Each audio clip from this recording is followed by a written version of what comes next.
On this week's episode of A Dryer Dose of Disney, Jared gives us his review of the brand new Epic Universe park in Orlando.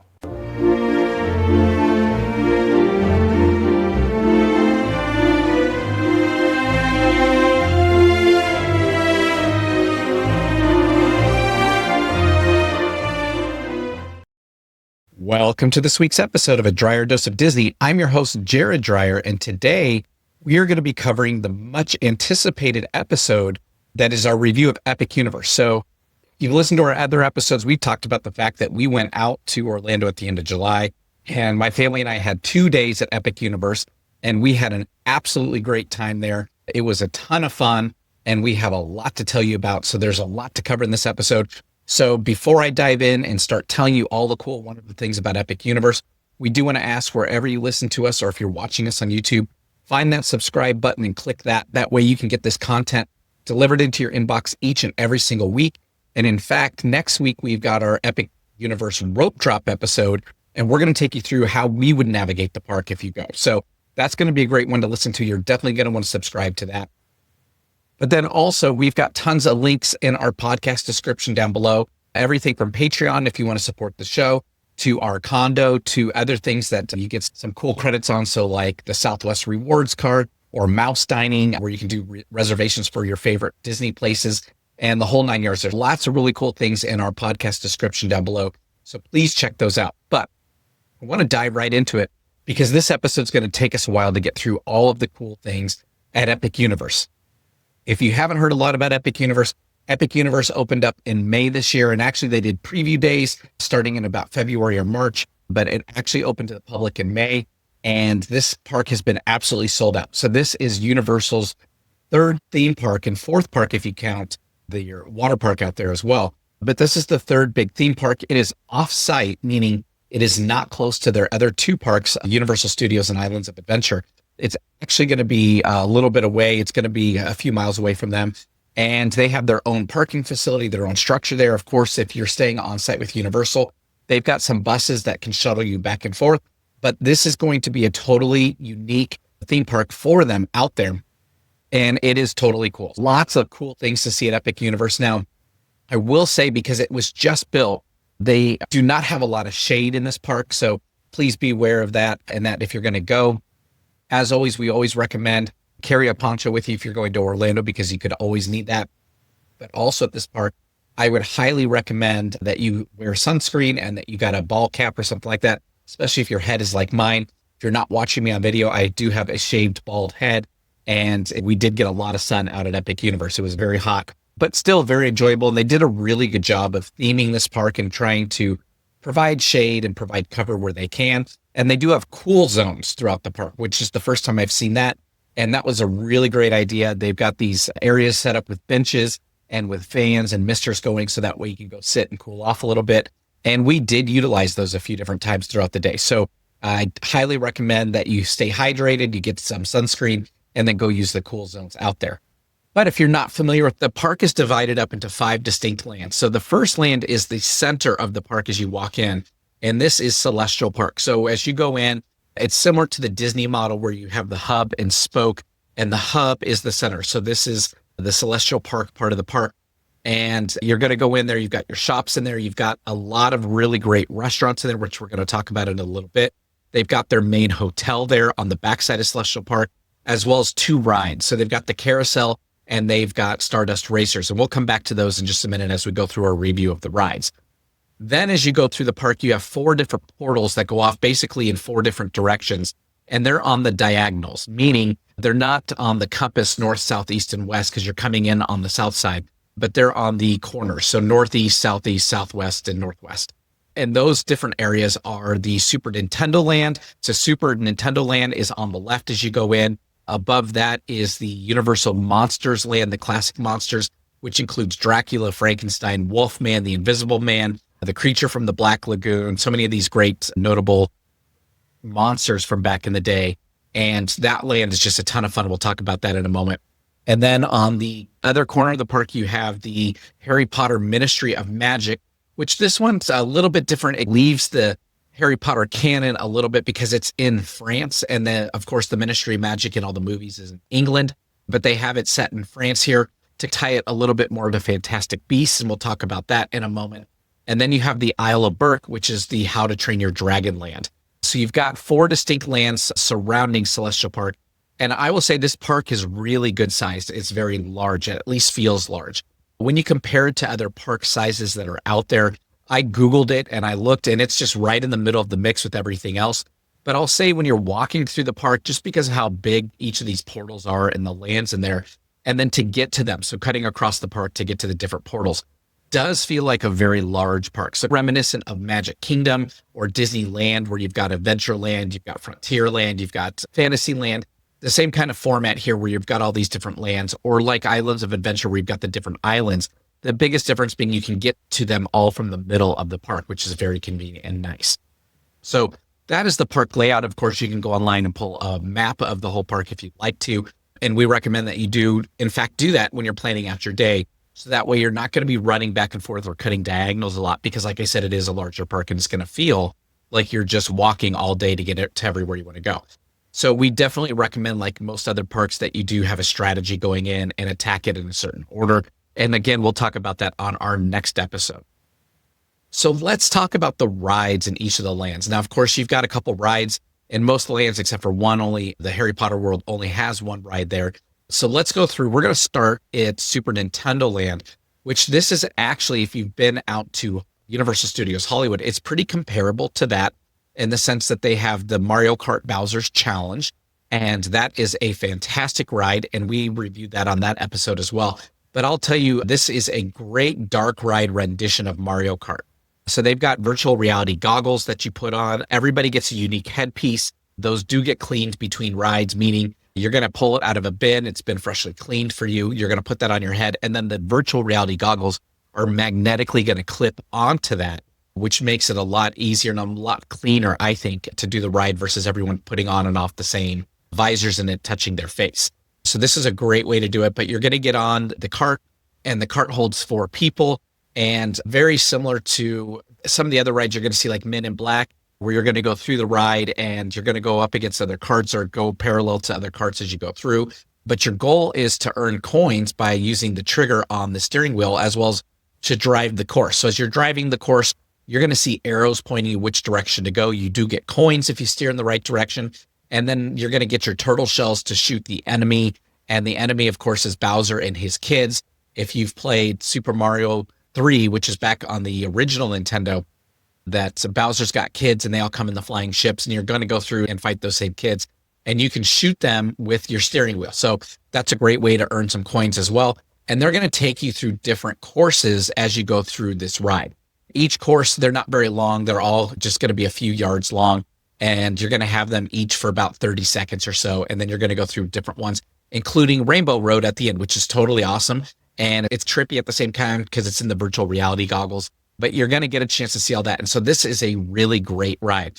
In fact, if you're looking at the wait times when you're looking at this park, you're going to see that this typically has one of the longer wait times. That's in part due to the fact that the load unload timing, similar to like Test Track at Epcot, where you're going to go and they're going to bring in 4 cars at a time and they're going to load everybody and then dish them all out and then bring in 4 more. So it does take a little while to get on and off this ride, but we're going to give you some tips and tricks with that here in just a little bit. We definitely love Mario Kart. That is a must ride. Next, in the back of Super Nintendo Land, they have Donkey Kong Country, and this is a new addition. Universal Studios does not have Donkey Kong Country, and so this is a really cool part of the park. They did great with theming it and really tying it into Super Nintendo Land. And then you've got Donkey Kong's Mine Carts, the roller coaster in the back. Now, riding that, we waited quite a while for that ride. We got on it. The ride's fun. It's cute. It lacks a lot. And in fact, I would say if your day's getting tight and you're looking for a ride to skip, this is one that I would recommend personally, and say there's other rides that are better than this one. And so if you needed to skip one, this is one I may recommend. Now, the ride itself is fairly short. The roller coaster itself is pretty jerky for being a new coaster, because usually new coasters are very smooth because they've not been worn out yet, or they've not had the chance to accumulate all the different bumps and turns that you're going to experience from an older roller coaster. But I was a little bit disappointed with how jerky it was. And it didn't feel very smooth or very worked out, like they didn't work all the kinks out of this ride. And on top of it, as you're going through the queue, they're talking about getting the golden egg, and that's what's going on here in the Donkey Kong world. And the ride didn't really personify that quest very well, meaning you do see a golden egg at the very end, but they're not chasing it. You don't see it in different scenes. It's just you go on the ride, and at the very end, oh, there is a golden egg here at the end. So I will say at the end of the day, this was not the best ride. Now, it does have a conveyor belt queue, which I absolutely love. So similar to Haunted Mansion or Peter Pan's Flight, you're going to be able to get on as this thing is moving, which definitely helps speed up the queue time. So that is nice. But at the end of the day, again, this wasn't a great ride. And I would say there's a couple rides that you can skip, this being one of them. We'll talk about the other one later in the I Can Do This All Day tip of the day. Next, let's work our way over around to the Monsters land. So the classic Universal Monsters. This land was very well themed, very well designed. I absolutely love these old classic, mostly black and white movies. And I love the monsters they personify. And they did a fantastic job of building this Darkmoor world and having Frankenstein's castle there and the rides that are out there. So they've got two rides. You've got Curse of the Werewolf, which is it's an outdoor roller coaster that spins. Now, in the United States, we don't have a ton of spinning roller coasters. You've obviously got Guardians of the Galaxy Cosmic Rewind that spins, and I don't want to compare it to that because it's totally different. If you've ever been to Disneyland Paris over there at the Walt Disney Studios, they have Crush's roller coaster, which is a spinning roller coaster, and I would most closely compare it to that. So if you've ever done Crush's roller coaster out there in Paris, this one is very similar. It's similar in length. It's not a very long roller coaster, but if you've ever ridden that, then you know exactly what I'm talking about. But you're going to get in these carts. It's 4 people per cart, and they're sitting back to back. So you've got 2 people facing one way, 2 people facing the exact opposite. And then when you're looking at the cart in front of you, you've got people facing you because they're on the backside of their cart as well. This ride it's great. It goes back and forth like a boomerang type ride if you've seen those at some of the other parks. And you go through this really cool barn that has the Wolfman in it. The challenge to this ride is because it is spinning, it's difficult to see the Wolfman if you really wanted a good look at him. But it's a fun roller coaster. It's not very long. It's not going to make you too sick because a lot of people have asked, hey, with all the spinning, is this thing going to make me throw up and am I going to regret riding it? And I'll say it's short enough that no, you're probably not going to regret riding it. It didn't make me feel sick at all. It didn't make anyone in our group feel sick at all.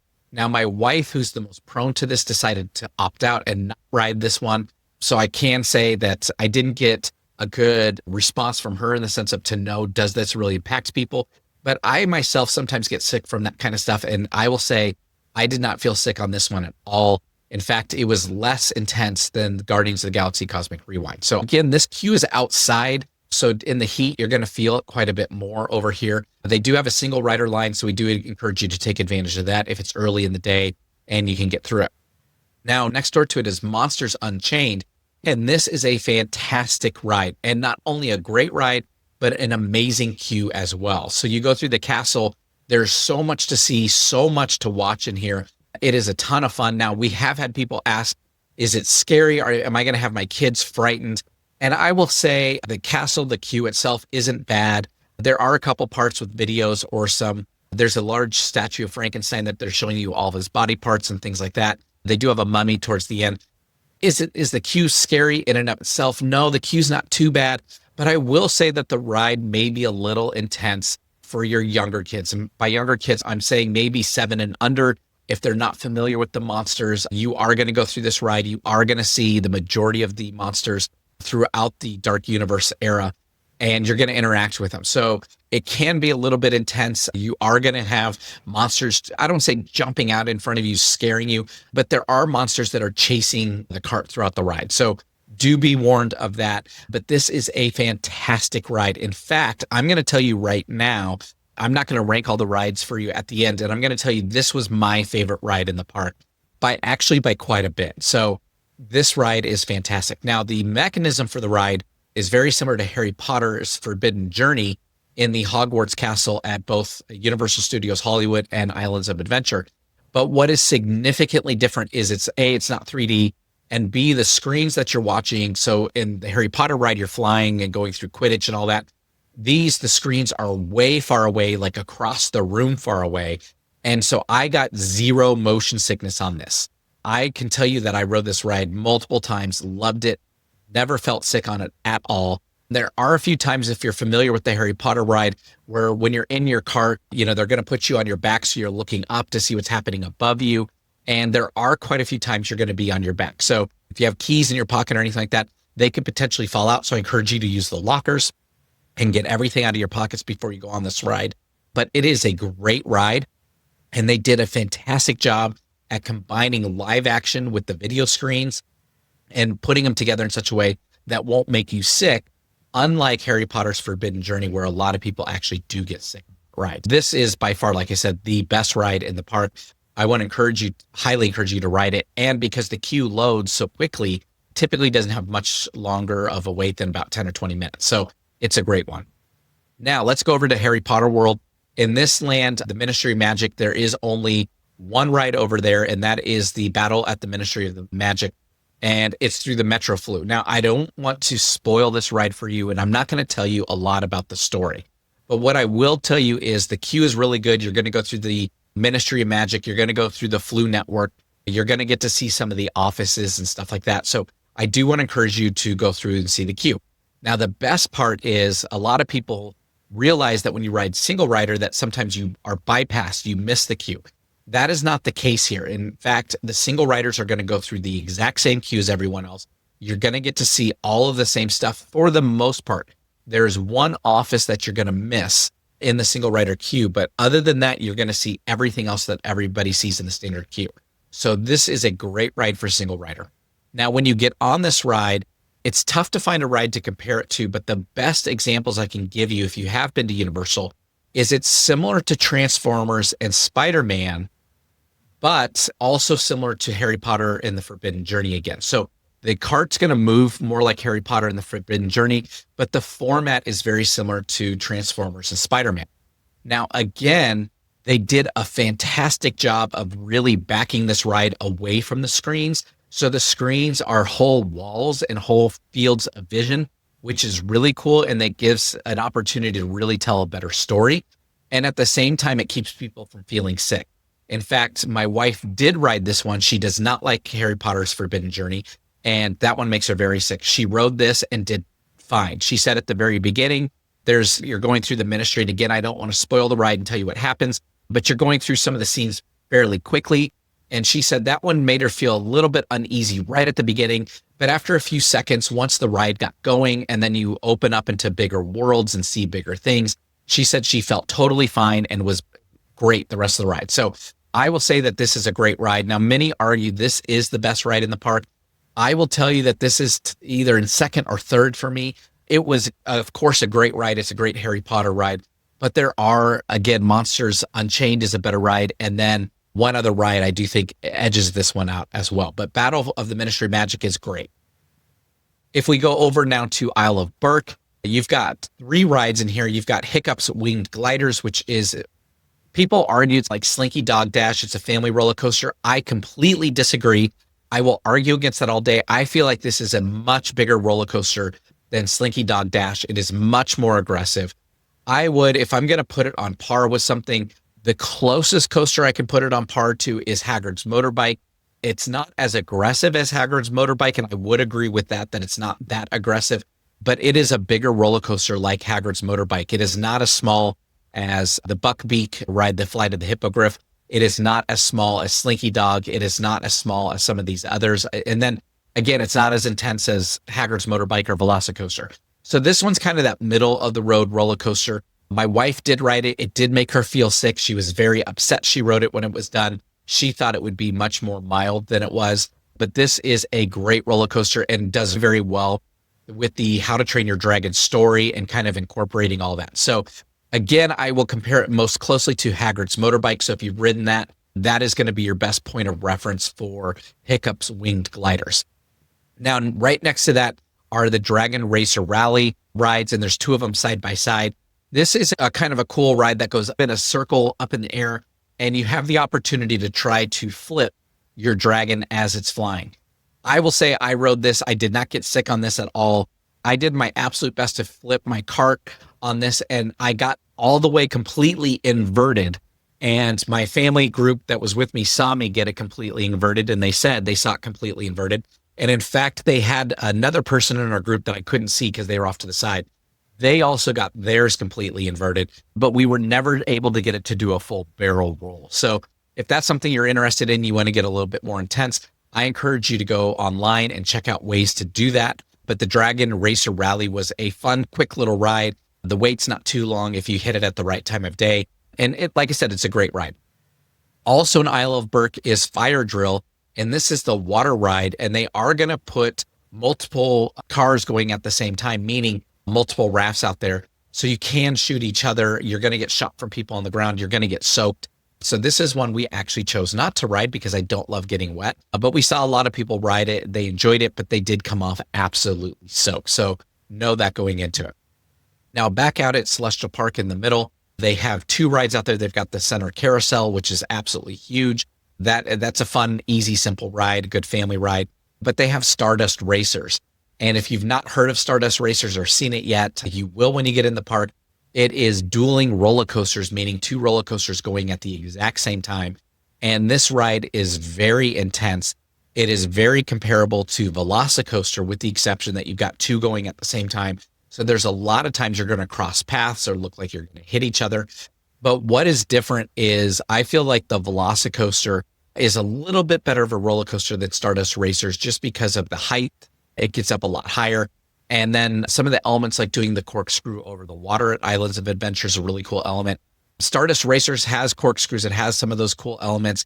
I will say that it has more G's on this roller coaster, meaning if you get that feeling, that sick feeling from too many G's, too much gravity, where you're going through these turns and you feel your stomach go to your feet, Stardust Racers has much more G opportunity than Velocicoaster. So it did make me feel more sick than Velocicoaster does, but it is an aggressive roller coaster. I will say this is probably number 2 in the park for me. This is above Battle at the Ministry just because it's an aggressive ride. It's a thrill ride.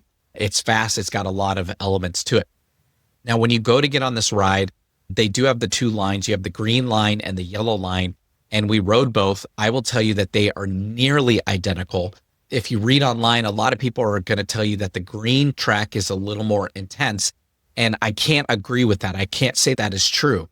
The difference between the two is when they come and interact with each other, the green one does like a corkscrew at the top of the hill where you flip underneath and you look at the car underneath you. And then the yellow one does it at the bottom of the hill, which since you're at the bottom, you're not seeing the other car when you flip underneath. The difference of doing the corkscrew at the top is, don't get me wrong, it's a little more edgier. It's a little bit more intense than doing it at the bottom of the hill. But I will say, doing it at the bottom of the hill, you're doing it at a higher speed. And so it feels different on the yellow. So I will say at the end of the day, these two paths are nearly identical. It is not different enough to say, yes, I would ride the green one over the yellow one, though most people believe that. So knowing that when you go to get on it and you get to the place where it splits, you actually see it on the ground. They give you 2 paths, the green and the yellow. I'm going to tell you all day long, take the yellow path because you're going to have a much shorter wait and the difference is negligible at best. And you're going to get on a lot quicker and you're going to save your wait time there. Definitely on Stardust Racers, I'm going to tell you go yellow path all day long. Now they do have 2 shows in the park. Over in Harry Potter World, they have Les Cirques Arcanas, and this is a great show. This is tied into Fantastic Beasts, and it is phenomenal. So if you want to see a great show, definitely go check it out. They did a fantastic job with it. And then they have How to Train Your Dragon show, which unfortunately we didn't get time to see. So I can't speak to that, but I have heard great things about that as well. Now, this brings me to the part of the episode that I'm most excited about, other than the rides, and that is the food. And I will tell you, Epic Universe, whoever did the food at Epic Universe, they deserve a raise. They deserve a promotion. This person needs to be sent on the annual trip to Hawaii or whatever. They did a fantastic job. This is some of the best theme park food I have ever had in my entire life. There were countless things that we enjoyed, one after the other. And there were numerous times we said, this is better than Disney. This food is amazing. And so I want to encourage you, if you're a foodie, Epic Universe has some of the best food I've ever had in any theme park ever. So you're definitely going to want to check it out. So Lots of food highlights. We're going to go through them. There's too many to list. We ate way too many things, but I'm going to go through the top one. So if you heard the other episode when we talked about our summer update, I did tell you that the dining experience at Epic Universe was better than Disney, and I'm going to hold to that. Most of the dining opportunities there were mobile ordering. You would go in, you'd go find a seat. You're going to mobile order on their app, and you're going to scan the table code so they know where to bring it. So this is similar to what Chick-fil-A does. And it's a great experience, meaning you don't have to go up to the front of the line. You don't have to fight the crowd. When it's time to get your food, you don't have to go to a mobile order station and pick it up with people cutting in front of you, asking for cups of water, which is an absolute pet peeve of mine, and it drives me absolutely crazy. This is such a better experience where you're going to go find your table, you're going to do your order, you're going to scan the QR code, and in a few minutes, they're going to bring your food to your table. 10 times of a better experience than what anything Disney has done. I absolutely love this. I think it's fantastic. And if you've heard our other episodes where we talk about doing a mobile order in line, you can still do that if you wanted to. You can still build it all. You're going to have to get into the restaurant to click I'm here and then scan your table, but you could still build your whole order while waiting in another queue for another ride. So still can do that same technique, accomplish both things. So again, phenomenal. They did a great job there. But let's talk through the best foods we ate. So I'm going to start in Isle of Burke. We, over there by How to Train Your Dragon, we did get the mac and cheese cones.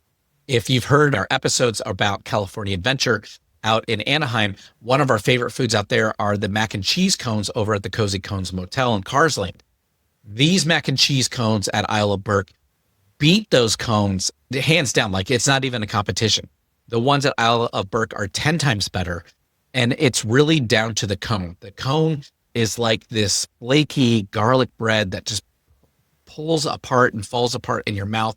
It tastes so much better. It is seasoned so much better. Where the Disney cones, don't get me wrong, they're good, but they're just plain. These cones have so much flavor to them. They're amazing. They really complement the mac and cheese very well. And we did too. We did the traditional mac and cheese with the goldfish on it. That was great. But we did the PB&J, which is the pork belly and jam on it. And that one is phenomenal as well if you like to try more different flavors. So I highly encourage that. They were both good. Now I will say the PB&J one is more, I don't want to say for adults, but I think adults would enjoy it a little bit more than the kids. The kids are going to want the plain one with the goldfish on it, but we got both and they're phenomenal. So you definitely want to try those out. Those are pretty filling, but good for a snack, especially if you're mid-morning, mid-afternoon, between meals. I would highly recommend those. Going counterclockwise now, we're going to go over to Harry Potter World. And in the Harry Potter World, they've got a few different places to eat there. But the first is, we went to two restaurants here. The first one's the cafe. And I'm not going to try to pronounce the name, so don't ask me to. But the cafe there has some amazing foods in there. We got the butterbeer crepes, which you've probably read about online. Those are amazing. In fact, I will say those may take the high point of the best butterbeer thing you can eat at any of the Universal parks. They are up there, and I would even say better than frozen butterbeer. But we also got the turkey sandwich and some of the other foods there, and those were good as well. Now, don't get me wrong, they weren't the best things we had in the park, but they were definitely good and enjoyable. If you're going in to eat the crepe and you need a little bit more, I would encourage you getting those. Now, across and back in the Nocturne Alley area, so again, over at the park here, they've got that hidden alley in the back, like Universal Studios Orlando does. But in there, they've got Le Goblet Noir, and this one is a great restaurant, and it's actually a funny place. So it's a little hidden, I'll say, but when you go in, it's not apparent where the restaurant is. You're actually going to walk through this thing, go past a bar. You're going to keep walking and go all the way back until you find the dining room. And there are multiple rooms throughout this place. And you can keep walking all the way to the back and find a nice, cool, air-conditioned place that you're going to be isolated. And the food there was very good. So I got the pastrami sandwich. My wife got the charcuterie board. Both were really good. I absolutely love a good pastrami or corned beef sandwich, and this one did not disappoint. In fact, the bread, the flavor was so good. I was just constantly telling my wife, man, this is one of the best pastrami sandwiches I've ever had in my life. So I definitely want to encourage you to go try that out. Now, the drinks, both restaurants have their own drinks. So over at the cafe, they've got plum juice. It was decent. It's a passion fruit juice. They're trying to continually reinvent the different drinks you can have in the parks, and that one was good. And then over at the Goblet restaurant, they have this purple drink that's reminiscent of a grape type drinks. I don't want to call it a Powerade, but it's like a grape drink with some boba, and it was very good as well. I want to encourage you, if you like being adventurous and trying new drinks, they both have some great drinks at these restaurants as well. So those were both fantastic for good sit-down meals. Now, over at the Monsters Land, we went over to the Burning Blade Tavern. This is over by between the rides, between the Werewolf and the Monsters Unchained ride. And every few minutes, the blades catch fire as they go. And this is from the Frankenstein movie. So it's really cool to see. So if you get over there, you see the windmill going and it's not on fire, just give it a couple minutes. It will light up, similar to the dragon over at Escape from Gringotts at Universal Studios Orlando, where it breathes fire. This windmill is going to catch on fire and light up, and that's really cool to see. But when you go in there, they have a bar. It's very, very small. And then around back, they have a food station that you can order from. And one of the most popular things there are the burnt cheese balls. These, obviously, they're not burnt. They're just black because they food color them that way. These were very good. They're a little bit spicy. They've got some jalapeno in them and some pimento, but those were very good. We enjoyed those. And then they have the Monocle, which is their green signature drink over here that comes in a flask. And when you try that out, it's good. It tastes a lot like Sprite. It's just Sprite with some other little juices added to it. And it was good. It didn't knock my socks off. I think the other drinks over in Harry Potter World were better. And of course, butterbeer is 10 times better than all of them. But they did their theming of a drink over there, and that one was very good. Now, they also have the steakhouse over here in the Dracula Land. And we did not get a chance to eat there because, again, we just didn't have enough time to eat everything that we could have wanted to do. But the food at the Burning Blade Tavern was very good. Now, come over to Super Nintendo Land. They have Toadstool Cafe. We skipped this one in Orlando because we ate at it in Anaheim. And it's the exact same menu over here. And the food, I will say, in Anaheim was very good. So they've got some burgers and some sandwiches there, and those are all great. But they've got Bowser's Flaming Meatball Challenge. And it's a large meatball with a lot of hot sauce on it. And I will say it is very hot. So do not order this unless you really love to eat spicy food and burn your mouth. But that's a fun novelty type item over there as well. So if you want to learn more about Toadstool Cafe, I encourage you to go check out our episode for Universal Studios Hollywood, where we talked about Super Nintendo Land, and listen to that because we did a full review and talked about all the different foods that we ate there. In the back of the DK Land, so Donkey Kong Land, they have the Donkey Kong Crush Float, which is a banana pineapple ice cream float that has some caramel popcorn and a waffle cone sundae on it. And it's good. It's enjoyable. I will say Dole Whip is still better over at Disney, and I enjoy Dole Whip much more than this. But if you like ice cream, you want a good treat, it's not a bad treat to have. So I would encourage you to go check it out. Of course, your kids are going to want it. It's a fun little treat for them to enjoy. And if you have a long line for the Minecart Madness, the Donkey Kong ride, I would tell you this is a great treat to take with you into the queue and enjoy for a while because it's going to take you a little bit to eat. So that's good. Now, out in Celestial Park, you have tons of restaurants. So they have a Chinese restaurant, they have a pizza restaurant, they have Atlantis, their big marquee restaurant right in the middle. And then my favorite, because we did eat here and this was phenomenal, was the Star and Oak Tavern. And this is a barbecue place. And if you've heard me talk on other episodes, I absolutely love barbecue. The food here was very good. We tried multiple different things on the menu. The pulled pork was fantastic.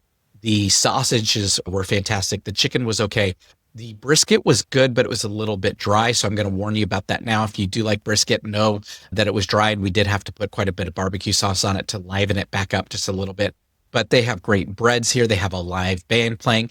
And the best part about this is they have the freestyle stations and it's refillable drinks here. Not very many places have refillable sodas where you can get as much as you want to drink in this park.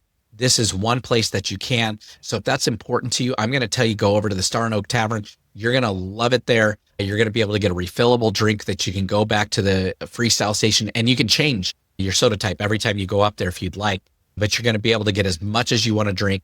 So this was something we did for dinner one of the 2 days, and it was perfect timing because they had a duo band in there playing. They had some good music. It was fun. They were interacting with the crowd and talking about Universal movies. But then we were able to keep getting refills and take our time eating dinner and enjoying the drinks and the beverage and just sitting back. And it wasn't crazy busy there. So that was a lot of fun. So I highly encourage you to go do that. So that's our review of the food. Like I said, they knocked it out of the park. We've read great things about Moon Pizza. We've read great things about the Chinese restaurant, as well as the other restaurants in the park. So I can tell you there's probably not a bad place to go in the park. One really cool thing that happened to us while we were there is Warwick Davis, if you're familiar with him from the movie Willow, or he played Wicket in Return of the Jedi, and then he's in all of the Harry Potter movies. He plays goblins and he plays Professor Filtwick and other roles in the Harry Potter world. He was there at the park and we got a chance to see him. Now, we didn't get a chance to interact with him. He was with his family and, of course, being escorted through the park, and we didn't want to interrupt them, but we did get a chance to see Warwick Davis, which was really awesome. He's one of my childhood heroes because I loved Return of the Jedi, and Wicket was my favorite part of that movie when I was younger. So it's cool to see him in person at the parks. That leads us now to our 2 I can do this all day tips of the day. The first tip is a no-brainer tip, and it's because it's one we've talked about on so many other episodes of use the single rider lines. Here at this park, there are multiple single rider lines. In fact, they're on most of the bigger rides at this park, meaning the ones with the longer waits, you're going to get an opportunity to do single rider. Now, the best part is you're still going to go through the queue and you're going to see these really immersive queues by still doing single rider, which is really nice. But you're going to save hours of wait time.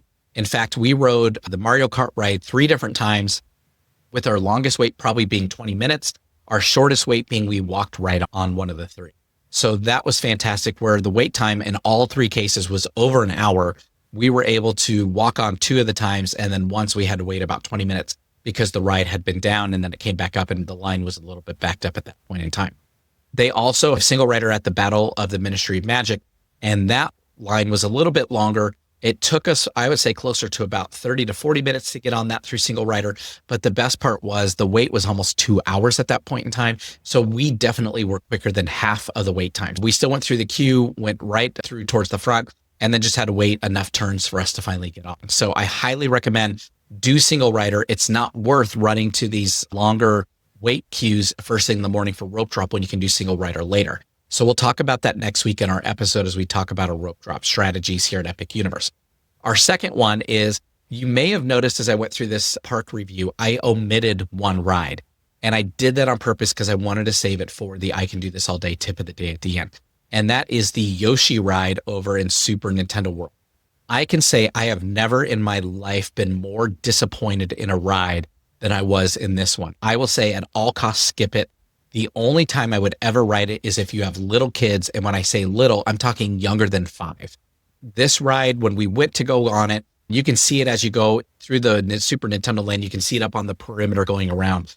It looks like it's similar to the Tomorrowland Transit Authority People Mover over at Magic Kingdom, where it's going to take you through Tomorrowland. And if you've ridden that ride, they take you through Buzz Lightyear. They take you through Space Mountain. You get to see a lot of Tomorrowland on that ride. And it's an extensive ride through the whole land. We believe that this would be the same, that you're going to go through, you're going to see Mario Kart, maybe even go back towards Donkey Kong. And though we didn't see it back there, we thought it probably won't go back there or see it, but you're going to go through the whole Super Mario part of the world and see that from a bird's eye view. When in fact, this ride is so short. I'm talking it's probably 100 yards long. The loop is tiny. It's not even, I don't even want to call it a kid ride. This is an infant ride. This is a ride that somebody under the age of 2 is going to enjoy. This makes Small World look like a roller coaster. Okay. This is probably the lamest ride I've ever ridden in my entire life. And it didn't help that we ended up waiting about 20 or 30 minutes to ride it, anticipating it would go through most of the land and we'd get to see different parts of the land. That's not the case. So skip this ride at all costs. It is not worth it unless you have people in your group under the age of 5. Anyone over the age of 5 is going to be bored by this ride. They're not going to want to do it, and you're going to waste time at this ride. So definitely skip it. With that, we hope you have a great week as you're planning your next trip down to any of the magical parks, whether it's out in California or in Orlando. And again, click that subscribe button. So next week we'll talk about rope drop, and then we've got our Millennium Falcon Smuggler's Run episode coming after that. So we will talk to you guys next time. Thanks. Bye-bye.